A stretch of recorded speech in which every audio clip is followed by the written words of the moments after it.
Okay, we now welcome our second place starter for the 19th Annual Lennox Industrial Tools 301, Tony Stewart, driver of the number 14 Office Depot Mobile 1 Chevrolet, and David Reutimann, driver of the 00 Aaron's Dream Machine Toyota, who will start third in the Lennox Industrial Tools 301. Guys, if you will, just one at a time. David, start with you. Talk a little bit about qualifying here at New Hampshire. Is it important, and your thoughts going into the weekend? Well, sure, it's important everywhere we go. It's so hard to pass anymore, but we unloaded pretty good, had a good Aaron's Dream Machine, and the lap itself didn't feel all that good, but in the end it was good enough for third. Tony? No, it was awesome, awesome for the organization. Congratulations to Ryan and their guys, and proud of our guys too. I mean, we got an awesome weekend going, and Ryan's got 2 poles in a row here now in 2 days, so he's done an awesome job. I'm really proud of everybody at SHR, and thankful to Rick Hendrick and all his guys and the engine and chassis department over there at Hendrick Motorsports. They've all done a great job of having a great landmark day for us today.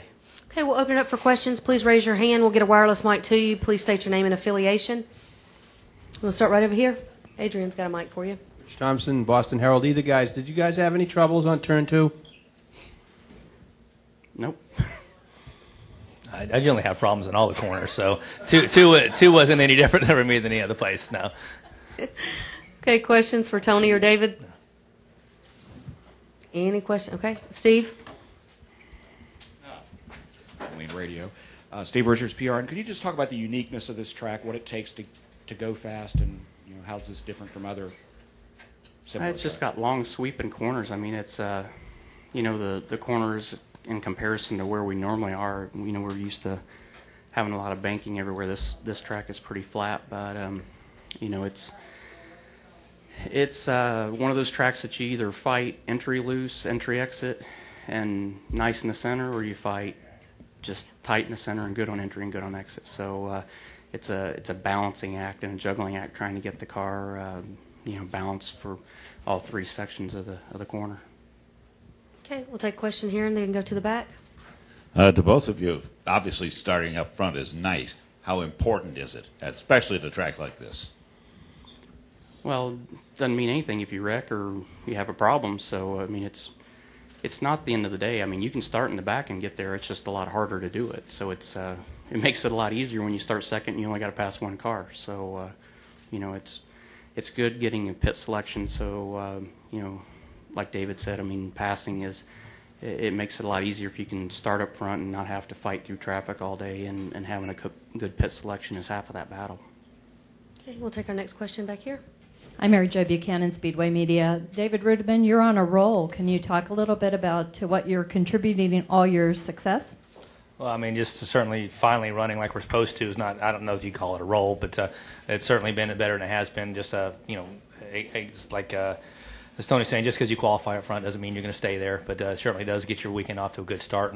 And just all due to the improvements that we made in our cars and things we were missing, and felt like some areas we were struggling in as far as the way our cars were performing. And it's not that we had bad cars, it's just we were behind a little bit, and hopefully starting to close the gap a little bit. And last week was the first time we've run our new generation type car, and that was obviously a big improvement over what we had. And again, it's just qualifying here, but we'll see how it stacks up in race trim before we know if there's any kind of roll or not. Questions? Okay, we'll take one. Mike Whitmer, Boston Globe. A lot of guys broke what had been the track record here in qualifying. What factors allowed for so much speed today? Goodyear brought a different tire, and it's just a grippier tire. It's what we've fought here in the past is a tire that normally would chatter for 2 or 3 laps until it really got some temperature in it, and then it would get some bite. And this tire seems to just take off better. So, obviously for qualifying where you only got 2 laps to do it, it's a much better. It's faster because it takes off right away, so you don't have to wait for that 3rd lap that we don't get in qualifying. Any other questions for Tony or David? Okay, gentlemen, congratulations. Good luck on Sunday. Thank you. Good luck tonight.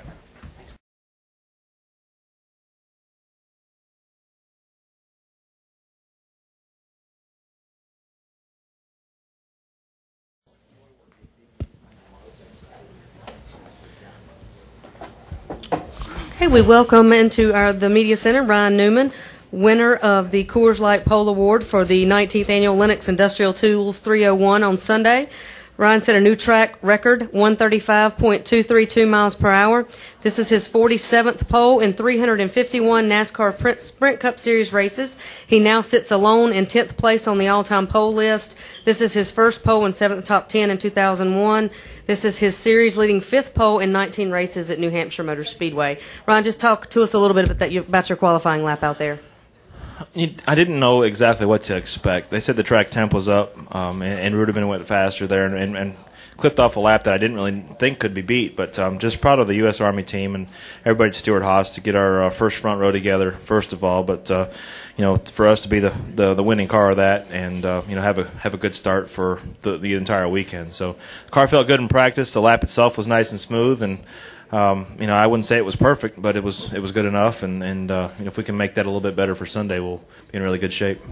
Okay, we'll open it up for questions. Please raise your hand. We'll get a wireless mic to you. Questions for Ryan? Okay, we'll take two right here. Mike Whitmer, Boston Globe. What is it? Are there any good vibes you got at this track? Obviously, you've done real well here qualifying. Yeah, you're right, and I don't know. I've always said I've been blessed with really good cars here. I got to thank the Hendrick Group for their support and their horsepower, but just it works. I mean, it's it's like making good macaroni and cheese. Sometimes it just tastes good. I mean,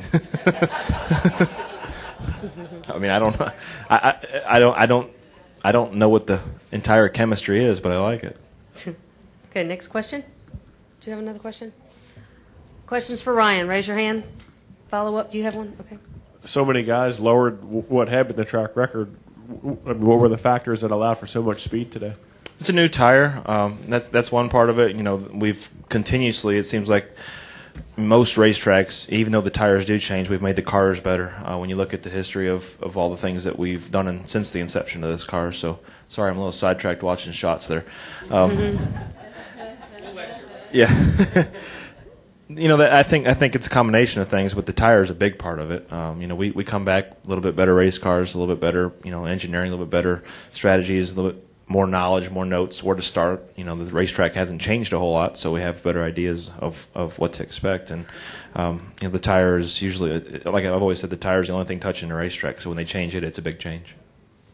Okay, we'll take one in the back row, and then we'll come up front. Didn't she have one? Repeating myself, but you really like the flatter tracks as opposed to the other tracks. That's the thing, is that I don't mean to interrupt you, but I don't. You don't? I've always liked the banked racetracks the most. I mean, it's not that I dislike this racetrack. I do like it. I enjoy it. But if you ask me to go in my backyard and build a racetrack, it would have 20 degrees of banking on it. That's just that's what I like. I like feeling myself pushed down in the seat, and the more banking the racetrack has, the less emphasis there is on aerodynamics. So it's nice to be able to get up behind somebody and use your race car instead of using the air. So go ahead. And with a modified series, I heard earlier that you just like this, and you tried it at Martinsville in another race, but you prefer this racetrack. Is there a huge difference, obviously, in car between sprint and modified, but is the driving, do you like, apparently you like modifieds better here, so how is that? The modifieds do drive quite a bit different. They have different characteristics in clean air and dirty air. They actually create lift when they're out front or in clean air. So when you get behind somebody, it's kind of like the old school stock cars. I should say the old school stock cars, where they created lift and they got single file. And when they got behind somebody, it wasn't downforce; it just wasn't lift. So that car actually stuck better. So. I like the way those cars race for sure. This is a lot of fun here to do the drafting that we do with the modifieds, and obviously when you come here and as consistently are as good as we are with a modified, it helps on Fridays as well with the Sprint Cup car. Okay, we'll take a question up front, then we'll go back to Mike. Paul Schering, Monadnock Radio Group. A lot of guys had trouble coming off of turn 2 this afternoon in qualifying. Did you have any trouble during the course of practice before qualifying there that you were able to rectify, or was it just everybody else's problem and you never had it? My car felt pretty good and pretty symmetric both ends of the racetrack. I mean, there's a 25% chance they're going to have a problem with turn 2 from the get-go. So,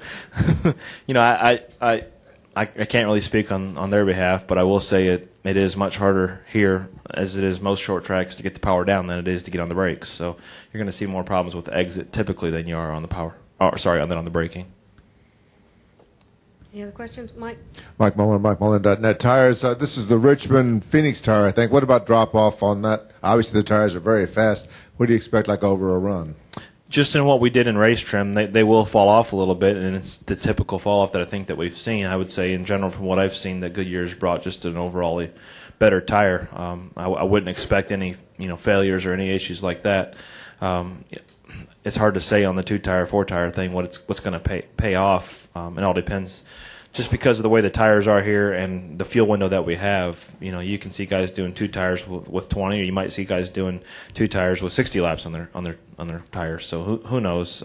We'll see that a little bit more, what to expect in tomorrow's practices. But Sunday, depending on your race car, depending on what you need for track position, as I've always said, I think this is the birthplace of track position. That we'll see what the strategy really unfolds. Any other questions for Ryan? One more follow up here. How does what you just did change your expectations at all for Sunday?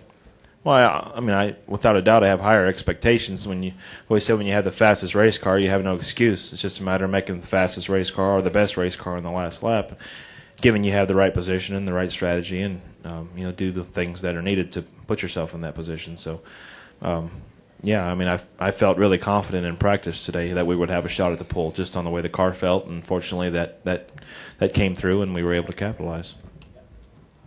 Okay, Ron, thank you very much. Congratulations and good luck on Sunday. Thank you.